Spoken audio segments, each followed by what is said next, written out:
এতিয়া অকণমান তেল বাকি দিওঁ।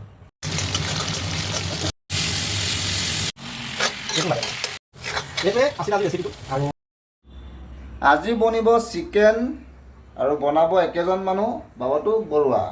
নমস্কাৰ। আজি এখন লৈছোঁ আইৰণ ঢালাই কেৰাহী বুলি কয়।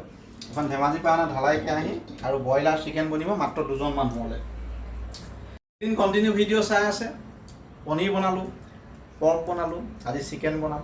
এতিয়া দেখুৱাই আছোঁ কণ্টিনিউ 6-5টা ব্লগ খাদ্যৰ ওপৰতে বনাই আছোঁ। কেৰাহী গৰম হৈছে, এতিয়া অকণমান তেল বাকি দিওঁ। আমি এতিয়া প্ৰথম আৰম্ভ হ'ব, কেৰাহীত তেল গৰম হৈ গৈছে, গতিকে প্ৰথম আমি তেজপাত দি লৈছোঁ। মোৰ প্ৰত্যেক দিনাৰ দৰে অকণমান গোটা জিৰা দি দিম, যিহেতু তেজপাত দিছোঁ। আৰু এই কেৰাহীখনৰ এটা বৈশিষ্ট্য আছে, বৰ স্পীডলি গৰম হয় মানে। এতিয়া মই বিলাহী দিম সদায় পতে।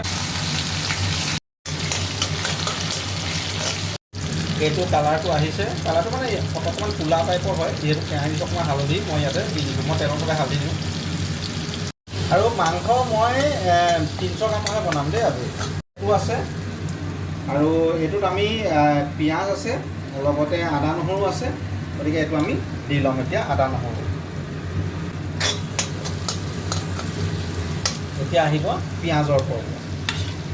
যিহেতু তেলত বিলাহী দি লৈছোঁ আগত, সেইকাৰণে তেল থকাৰ চাউণ্ডটো নাপাব। এতিয়া অলপ ঢাকনাটো মাৰি দিছোঁ। ইয়াতে তেলটো এইটো ফ্ৰাই কৰি আছোঁ, লগতে আলুখিনি দি দিছোঁ। এতিয়া এইটো মাংস ইয়াত দি দিম। এতিয়া মাংসখিনি দিলোঁ আৰু মাংস দি এতিয়া আমাৰ ভজা হ'ব। জোখৰ পৰিমাণে নিমখ দিয়া হৈছে। এইটো দি দিলোঁ আমি গৰম মছলা অকণমান। এইটো প্ৰত্যেকবাৰৰ দৰে আমি দি দিলোঁ কাশ্মীৰ অকণ। মোৰ বস্তুত ৰেড চিলি নাথাকে দেই, এইটো কাশ্মীৰহে। এইটো দি দিলোঁ আমি অকণমান জিৰা গুড়ি পাউডাৰ। এতিয়া আমি দিম ধনিয়া পাউডাৰ 2 চামুচ। চিকেনটো একচুৱেলি মই ভাজি থকাটো মানে গুৰুত্ব দিওঁ, আৰু এইটো ব্ৰইলাৰ চিকেন, এইটোও মই ভাজোঁ। কিন্তু অসমৰ 90% ৰান্ধনিয়ে চিকেন বনাব জানে, সেইকাৰণে মই বেছি কৈ থকা নাই। অকণমান গাজ আছিলে, মই ইয়াত গাজ দি ভাল পাওঁ, আৰু সেইকাৰণে অলপ গাজ কম্বিনেশ্যন কৰিছোঁ। সেইটো লাগে মানে মছলা ইয়াত দিয়াই নাই। ইচ্ছা কৰিলে মই মছলা নিদিবও পাৰোঁ, তেনেকুৱা টাইপতো বনাই দিব পাৰোঁ। এতিয়া আমি এইখিনি দি দিম, যিখিনি তৈয়াৰ কৰি থৈছিলোঁ যে সেইখিনি। আপোনালোকে নেভাবিব যে মোৰ প্ৰত্যেকটো বনোৱা কৌশল একেটাই। মানে এই 4টা মই হাঁহলৈকে ছাগলীলৈকে যিটো ব্লগ বনাম, এই মিনিমাম 5টা ফুড ব্লগ মই একেটা প্ৰচেছত বনাম গোটেইখিনি মাংস। আৰু মায়ে বাহু মাছ বনালে, সেইবোৰ শ্বৰ্ট ভিডিঅ' এটা পাব। আচলতে গাজ খোৱা মানে কি?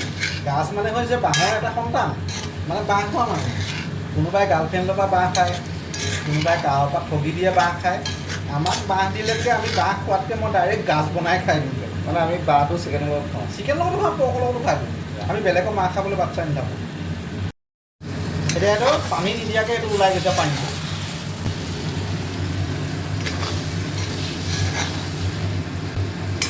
এতিয়া জোখৰ পৰিমাণে অকণমান পানী দিম, যিহেতু বেছি মই হেৰি নকৰোঁ, মানে জুলীয়া নকৰোঁ।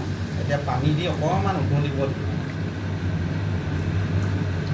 পানী দি ঢাকনিটো মাৰি দিলোঁ। মাৰি দিয়াৰ পিছত আমি এতিয়া 10 মিনিট ৰৈ দিম। এইটো হৈ আছে কাৰবাৰ এতিয়া।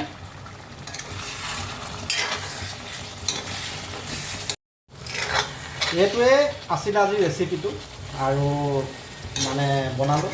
এইটো কেনেকুৱা হ'ল জনাব, এইটো ছিষ্টেম। আৰু এনেধৰণে যদি ৰেচিপিসমূহ চাই থাকিব বিচাৰে, যদি থলুৱা বস্তু ভাল পায়, মই বেছি আৰ্টিফিচিয়েল কৰি বেয়া পাওঁ,